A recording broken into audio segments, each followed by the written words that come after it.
Hi అండి, welcome to Annapurna home bakes. ఈరోజు నేను పైనాపిల్ పేస్ట్రీని ఎలా ప్రిపేర్ చేయాలో చూపిస్తానండి.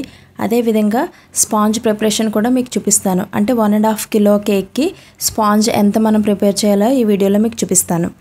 అదేవిధంగా మనకి తక్కువ టైంలో, ఇప్పుడు అర్జెంట్ కేక్ ఆర్డర్ వచ్చినప్పుడు తక్కువ టైంలో మనం కేక్ని ఎంత ఫాస్ట్గా ప్రిపేర్ చేయాలో కూడా మీకు నేను ఈ వీడియోలో టిప్స్ అనేది చెప్తాను. మీరు ఎక్కడ కూడా మిస్ అవ్వకుండా ఫస్ట్ నుంచి లాస్ట్ వరకు స్కిప్ చేయకుండా చూడండి. మీరు ఎవరైనా ఫస్ట్ టైం మన ఛానల్ చూస్తున్నట్లయితే లైక్ చేసి మీ ఫ్రెండ్స్ అండ్ ఫ్యామిలీ మెంబర్స్కి షేర్ చేయండి. మీకు నచ్చితే సబ్స్క్రైబ్ చేసుకోవడం మర్చిపోవద్దు. ఇంక లేట్ చేయకుండా వీడియోలోకి వెళ్ళిపోదాం. ఆల్రెడీ మన ఛానల్లో 2 కిలో స్పాంజ్ ఎలా ప్రిపేర్ చేయాలో, అదేవిధంగా 1 కిలో పేస్ట్రీకి స్పాంజ్ ఎంత ప్రిపేర్ చేయాలనేది మీకు చూపించాను. ఇప్పుడు నేను 1.5 కిలోకి స్పాంజ్ ఎలా ప్రిపేర్ చేయాలనేది మీకు చూపిస్తున్నాను. దానికోసం ముందుగా మనం 6 ఎగ్స్ తీసుకోవాలి. అదేవిధంగా 1.5 cup powder sugar, 1.5 teaspoon pineapple essence, 1.5 teaspoon vanilla essence and pinch of salt, వీటన్నిటిని బాగా బీట్ చేసుకోవాలి.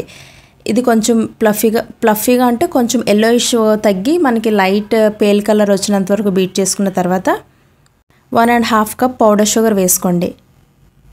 పౌడర్ షుగర్ కూడా ఎట్ ఏ టైం యాడ్ చేయకుండా ఒక 2-3 టైమ్స్ మీరు వేసుకోవాలి. ఇప్పుడు మనకి బాగా బీట్ అయిన తర్వాత 3 టేబుల్ స్పూన్ ఆయిల్ వేసుకోండి. ఇక్కడ నేను సన్ఫ్లవర్ ఆయిల్ యూజ్ చేస్తున్నాను. మనం కేక్కి ఏ కేక్ చేసినా సరే ఫ్లేవర్లెస్ ఆయిలే మనం యూజ్ చేయాలి. జస్ట్ ఒక 30 సెకండ్స్ బీట్ చేస్తే సరిపోతుందండి, ఆయిల్ మొత్తం కలిసే వరకు.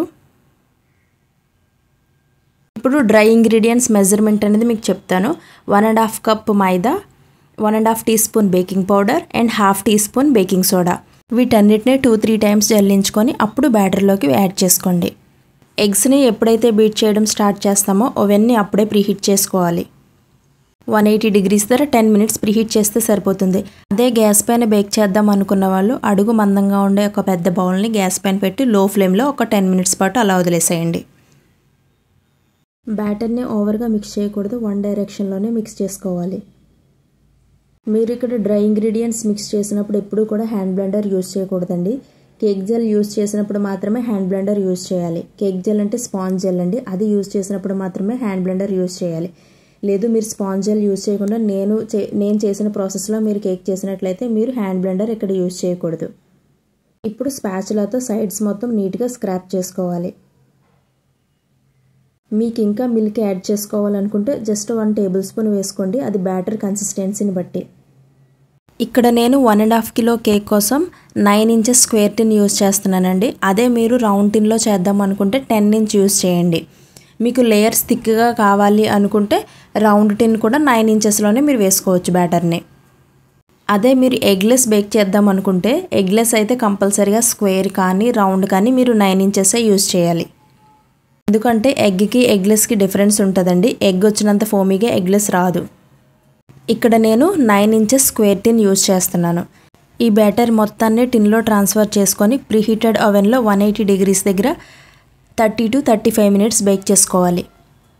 ఇక్కడ మనకి అర్జెంట్ ఆర్డర్ వచ్చినప్పుడు ఏం చేయాలో చెప్తానని చెప్పాను కదండి. ఇప్పుడు మనం స్పాంజ్ ప్రిపేర్ చేసుకోవడానికంటే ముందుగా మనం షుగర్ సిరప్ ప్రిపేర్ చేసుకోవాలి. షుగర్ సిరప్ ప్రిపేర్ చేసుకొని దాన్ని ఫ్రిడ్జ్లో పెట్టుకోవాలి. ఆ తర్వాత స్పాంజ్ని ప్రిపేర్ చేసుకోవాలి.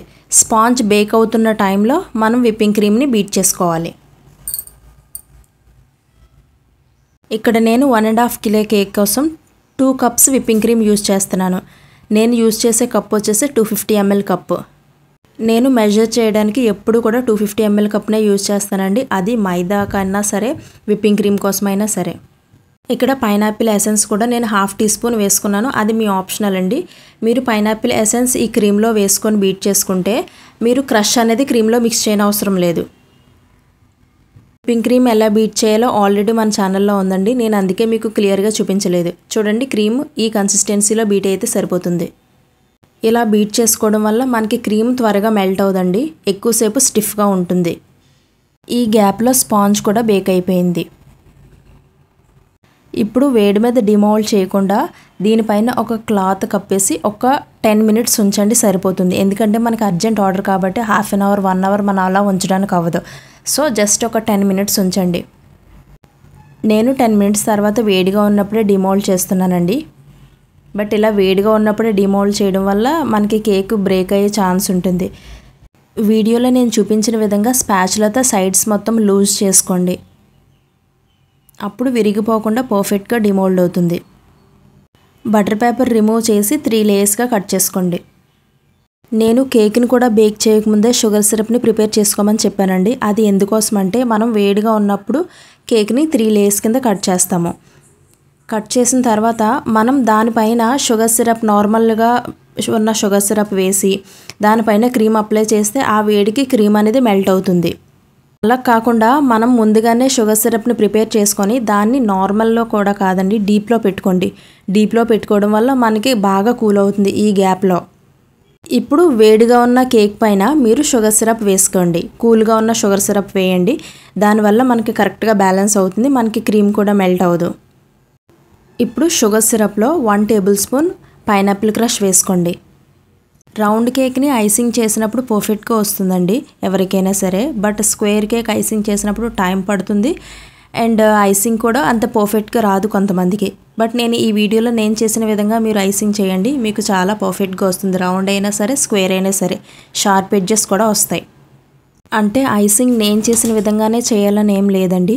అంటే ఒక్కొక్కరు పైపింగ్ బ్యాగ్తో తీసుకొని క్రీమ్ పైపింగ్ బ్యాగ్లో ఫిల్ చేసుకొని ఐసింగ్ చేస్తారు. కొంతమంది డైరెక్ట్గానే కేక్ పైన క్రీమ్ వేసి ఐసింగ్ చేస్తారు. అది ఎవరి చాయిస్ వాళ్ళదండి. అంటే ఎవరికి ఏది ఈజీగా అనిపిస్తే అది చేయండి. అంటే నేను చేసే ప్రాసెస్ ఇలానే చేయాలని నేను చెప్పట్లేదండి. అంటే నాకు ఇది ఈజీ అనిపించింది. పైపింగ్ బ్యాగ్లో విప్పింగ్ క్రీమ్ తీసుకొని ఐసింగ్ చేయడం వల్ల మనకి క్రీమ్ అనేది ఈవెన్గా స్ప్రెడ్ అవుతుంది. అంటే ఒక సైడ్ ఎక్కువ ఒక సైడ్ తక్కువ కాకుండా మనకి ఈవెన్గా స్ప్రెడ్ అవుతుంది. అర్జెంట్ కేక్ ఆర్డర్ వచ్చినప్పుడు మీరు ఎప్పుడు వేసే డిజైనే వేయండి. అంటే కొత్తగా మీరు ఆలోచించి ఎవరైనా సరే హోమ్ బేకర్స్ అలానే అనుకుంటారండి. అంటే ఇంకా కొత్త డిజైన్స్ వేయాలి అనుకుంటారు. కానీ అది అర్జెంట్ కేక్ ఆర్డర్ వచ్చినప్పుడు మాత్రం మనం ఎప్పుడు అలా ఆలోచించకూడదు. ఒకవేళ మనం అలా ఆలోచించి కొత్త డిజైనే వేద్దామని అనుకుంటే అది ఒక్కొక్కసారి సక్సెస్ అవ్వచ్చు, ఆ డిజైన్ ఒక్కొక్కసారి ఫెయిల్ అవ్వచ్చు. అప్పుడు మళ్ళీ మనం ఆ క్రీమ్ని తీసేసి మళ్ళీ ఇంకో డిజైన్ వేసి అదంతా చాలా టైం టేకింగ్ అవుతుందండి. అది అర్జెంట్ ఆర్డర్స్కి అంత కరెక్ట్గా సెట్ అవ్వదు. మీరు ఎప్పుడు వేసే మంచి డిజైన్నే వేయండి. నేనైతే అర్జెంట్ ఆర్డర్ వచ్చినప్పుడు అలానే చేస్తానండి. నేను ఎప్పుడు వేసే డిజైనే మంచి డిజైనే నేను వేస్తాను. కొంతమంది కస్టమర్స్ సడన్గా కాల్ చేసి 2 అవర్స్లో కేక్ కావాలని అడుగుతారండి. మినిమం 2 అవర్స్ అబోవ్ అయితేనే ఆర్డర్స్ తీసుకోండి. 2 అవర్స్ బిలో అయితే మనం ఆర్డర్స్ తీసుకొని మనం కేక్ చేసినా సరే అది కూల్ అవ్వదండి సరిగా. అంత టేస్ట్ కూడా బాగుండదు. మన దగ్గరే కేక్ సరిగా కూల్ అవ్వనప్పుడు మనం వాళ్ళకి డెలివరీ ఇచ్చిన తర్వాత అప్పుడు వాళ్ళు ఏ టైం కట్ చేస్తారో తెలియదండి. వెంటనే పట్టుకెళ్ళి ఫ్రిడ్జ్లో పెట్టుకొని తర్వాత ఎప్పుడైనా కట్ చేస్తే పర్వాలేదు. అలా కాకుండా వాళ్ళు పట్టుకెళ్ళి ఏదైనా పార్టీ కావచ్చు, అకేషన్ కావచ్చు, వాళ్ళు కట్ చేసే టైంకి ఒక 1/2 అవర్ అలా టైం తీసుకుంటే మన దగ్గర కూలింగ్ ఉండదు. అప్పుడు వాళ్ళు పట్టుకెళ్ళి 1/2 అవర్ అలా ఉంచేస్తారు కదండి బయట, అప్పుడు కూలింగ్ ఉండదు. అప్పుడు కేక్ టేస్ట్ ఎలా ఉంటుంది? సో అక్కడ మనం కేక్ బాగా చేయలేదు అన్న ఒక బ్యాడ్ నేమ్ వస్తుంది. కాబట్టి నేనైతే 2 అవర్స్ అబోవ్ అయితేనే నేను ఆర్డర్ తీసుకుంటానండి. 2 అవర్స్లోని 2 అవర్స్ బిలోలోని కేక్ కావాలి అంటే నేనైతే ఆర్డర్స్ తీసుకోను. ఇంకా టాపిక్ కేక్ ఐసింగ్లోకి వెళ్ళిపోదామండి. నేను ఎసెన్స్ పైనాపిల్ ఎసెన్స్ అనేది నేను విప్పింగ్ క్రీమ్ని బీట్ చేసినప్పుడే వేస్తాను. సో నేను క్రష్ చేయమని విప్పింగ్ క్రీమ్లో ఏమీ మిక్స్ చేసుకోను. షుగర్ సిరప్లో కూడా 1 టేబుల్ స్పూన్ పైనాపిల్ క్రష్ వేస్తాను. ఈ క్రషెస్ ఏదన్నా సరే మనం షుగర్ సిరప్లో 1 టేబుల్ స్పూన్ వేసుకుంటే టేస్ట్ బాగుంటుంది, స్పాంజ్ టేస్ట్ అనేది. కేక్ పైన విప్పింగ్ క్రీమ్ అప్లై చేసి దానిపైన అప్పుడు మీరు పైనాపిల్ క్రష్ వేసుకోండి. కొంతమంది క్రష్ ఎక్కువ వేస్తారండి, కొంతమంది తక్కువ వేస్తారు. నేనైతే వీడియోలో మీరు చూపించిన విధంగా వేశాను. ఫైనల్ లేయర్ కూడా షుగర్ సిరప్ వేసుకొని నేను డైరెక్ట్గా ఐసింగ్ చేసేస్తానండి. ఇక్కడ నేను క్రమ్ కోట్ ఏమీ చేయను. మనకి అర్జెంట్ కేక్ ఆర్డర్ వచ్చినప్పుడు క్రమ్ కోట్ చేసి మళ్ళీ ఐసింగ్ చేసి అదంతా టైం పడుతుందండి. సో నేను డైరెక్ట్గానే ఫైనల్ ఐసింగ్ చేసేస్తాను. పైపింగ్ బ్యాగ్లోకి విప్పింగ్ క్రీమ్ తీసుకొని ఎవ్రీ కార్నర్కి కూడా స్ప్రెడ్ అవ్వాలండి విప్పింగ్ క్రీము. ఆ విధంగా మనం పైపింగ్ బ్యాగ్తో వేసుకోవాలి. ఇక్కడ ఇంకొక టిప్ చెప్తానండి. కేక్ పైన క్రాక్స్ వస్తున్నాయని చెప్తున్నారు ఐసింగ్ చేసిన తర్వాత. మనం క్రీమ్ని బీట్ చేసుకున్నప్పుడు ఓవర్గా బీట్ చేస్తే మనకి ఖచ్చితంగా క్రాక్స్ వస్తాయండి. అండ్ ఫినిషింగ్ కూడా చాలా స్మూత్గా రాదు. అదేవిధంగా ఫ్రిడ్జ్ టెంపరేచర్ ఎక్కువగా ఉన్నప్పుడు కేక్ పైన క్రాక్స్ వస్తాయి. కేక్లో షుగర్ సిరప్ ఎక్కువైనప్పుడు కూడా కేక్స్ పైన క్రాక్స్ వస్తాయి. ఎక్కువ ఈ ప్రాబ్లం హైటెడ్ కేక్స్లోని 2 టైర్ 3 టైర్ ఇలాంటి టైర్ కేక్స్లో వస్తాయండి.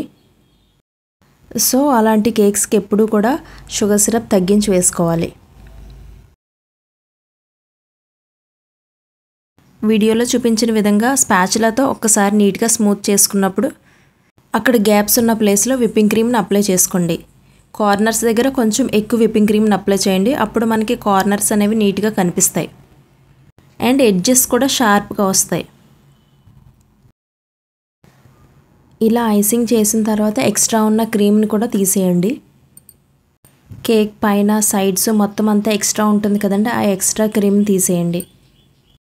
మీ దగ్గర ప్లాస్టిక్ స్క్రాపర్ ఉంటే స్క్రాపర్తోని కూడా సైడ్స్ వీడియోలో నేను చూపించిన విధంగా ఇలా స్క్రాప్ చేయండి. ఎడ్జెస్ నీట్గా వస్తాయి.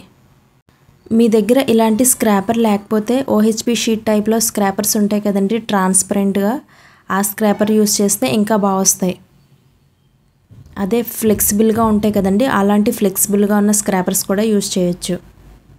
స్పాచులాతో ఎంత నీట్గా ఫినిషింగ్ చేసినా సరే స్క్రాపర్ ఉంటే మనకి ఫినిషింగ్ చాలా నీట్గా కనిపిస్తుంది. ఎడ్జెస్ కూడా చాలా షార్ప్గా వస్తాయి.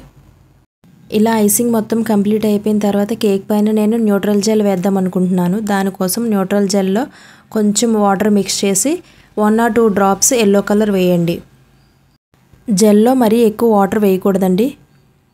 వీడియోలో నేను చూపించాను కదా, ఆ కన్సిస్టెన్సీ ఉంటే సరిపోతుంది.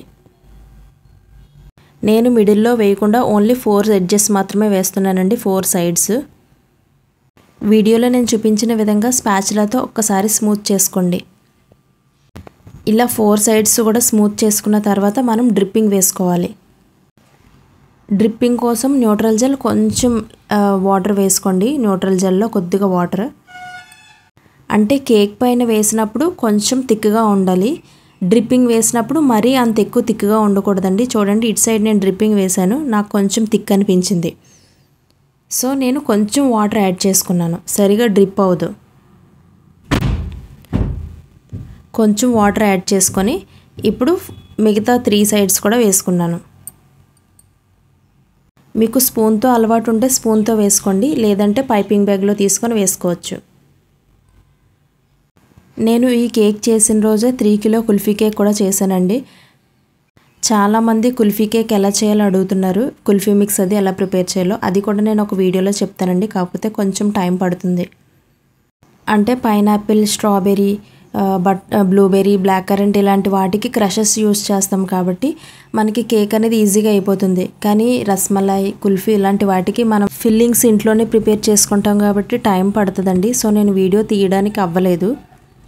ఖచ్చితంగా ఏదో ఒక రోజు కుల్ఫీ కేక్ ఎలా ప్రిపేర్ చేయాలో చూపిస్తానండి. నేను సైడ్స్ వేసుకున్న బార్డర్ డిజైన్ వచ్చేసి 46 నెంబర్ నోజులతో వేసుకున్నాను. ఇక ఈ 2 సైడ్స్ వేసుకున్నది 1M నోజులతో వేసుకున్నాను. మీ దగ్గర చెర్రీస్ ఉంటే చెర్రీస్ పెట్టుకోండి. నా దగ్గర చెర్రీస్ లేవు కాబట్టి జస్ట్ స్ప్రింకిల్స్ వేసుకున్నాను. నేమ్స్ ఎలా రాయాలని అడుగుతున్నారండి. విప్పింగ్ క్రీమ్లో కొంచెం మీకు కావాల్సిన కలర్ మిక్స్ చేసుకొని 102 ఉంటుందండి నెంబరు, 101, 102 కానీ 101 కానీ చాలా చిన్నగా ఉంటుందండి టిప్పు, దాంతో మీరు నేమ్స్ రాసుకోవచ్చు. లేదా చాక్లెట్ని మెల్ట్ చేసుకొని ఆల్ఫాబెట్ మౌల్డ్స్ ఉంటాయండి, ఆ మౌల్డ్స్లో కూడా మీరు వేసుకోవచ్చు. చాక్లెట్ అంటే డార్క్ కాంపౌండ్. అదేవిధంగా చాక్లెట్ గనాష్తో కూడా మీరు నేమ్స్ రాసుకోవచ్చు. న్యూట్రల్ జెల్తో అయితే నేను ఎప్పుడూ రాయలేదండి, ఎందుకంటే నాకు అది స్ప్రెడ్ అయినట్టుగా అనిపిస్తుంది లెటర్స్. సో నేను న్యూట్రల్ జెల్తో రాయను. నేను ఎక్కువగా విప్పింగ్ క్రీమ్లో కలర్స్ మిక్స్ చేసి రాస్తానండి, లేకపోతే చాక్లెట్ కాంపౌండ్స్ని మెల్ట్ చేసి ఆల్ఫాబెట్ మౌల్డ్స్లో పెట్టి నేను లెటర్స్ పెడతాను. చూడండి, కేక్ కంప్లీట్ అయింది. షార్ప్ ఎడ్జెస్తో ఎంత నీట్గా ఉందో ఒకసారి మీకు వీడియోలో క్లియర్గా చూపిస్తున్నాను చూడండి. వీడియో నచ్చితే లైక్ చేయండి అండ్ సబ్స్క్రైబ్ చేసుకోవడం మర్చిపోకండి. మీరు ఈ రెండింట్లో ఏదో ఒకటి చేస్తేనే కదండి నేను చేసిన వీడియో మీకు నచ్చిందో లేదో నాకు తెలుస్తుంది.